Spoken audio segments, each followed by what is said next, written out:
మధుయాష్కి గారు 2009కి ముందు అంటే 9లో కేసీఆర్ దీక్ష, ఆ తర్వాత ఎంపీలు పార్టీలు అన్నీ కలిసి వచ్చాయి, అది వేరే విషయం. జేఏసీ ఫామ్ అయింది, మీకు తెలియంది ఏం లేదు.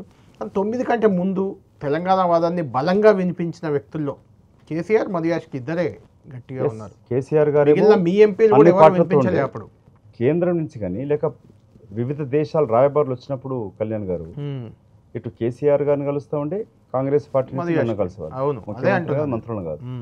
అంత కీ రోల్ ప్లే చేసిన మధుయాష్కి గౌడ్ తెలంగాణ ఏర్పడ్డ తర్వాత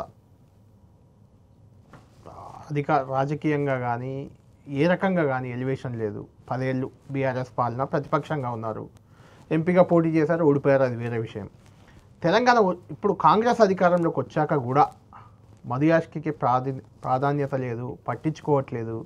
రాహుల్ గాంధీకి అత్యంత సన్నిహితుడని మధుయాష్కి చెప్పుకుంటారు.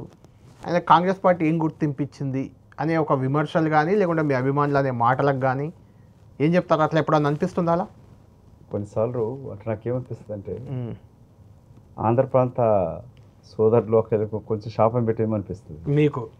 సో అంటే రాజకీయంగా ఆర్థికంగా బలపడినా కూడా మొన్న ఏఐసిసి సెషన్ అహ్మదాబాద్ జరిగినప్పుడు సోదరు రఘువీరారెడ్డి గారు ఒక మిత్రుడితో చెప్తున్నాడు, వీడికి ఇతనే కీలకం, రాష్ట్ర విభజనలో అధినాయకత్వం ఒప్పించడం మధుయాష్కి కీలకం, అసలు రాష్ట్ర విభజన కొరకు అని చెప్పారు. ఒకసారి బాధ కూడా వేస్తుంది. ఎస్, ఒకసారి అనిపిస్తుంది కళ్యాణ్ గారు, అంటే మేబీ రాష్ట్ర విభజన జరిగిన రాష్ట్రం బిల్లు పాస్ అయినప్పుడు మేము అసలు నాయకత్వం కోరుకోవాల్సింది, ఎంపీలలో పిసిసి అధ్యక్ష పదవి కానీ ప్రాతినిధ్యం వహించాల్సింది. వేరే వేరే కారణాలు రాష్ట్ర విభజన జరిగినాక ఎందుకు 2 రాష్ట్రాల్లో రాష్ట్రపతి పాలన విధించి పోవడం, ఎలక్షన్స్ పోవడం చాలా వేరే కారణాలు అనుకుంటే, నాకు వ్యక్తిగతంగా రాజకీయంగా నష్టం జరిగినది. కానీ ఏ రోజు కూడా నాకు బాధ కలిగి నేను ఇప్పుడు ఇంట్లో పడుకోలేదు.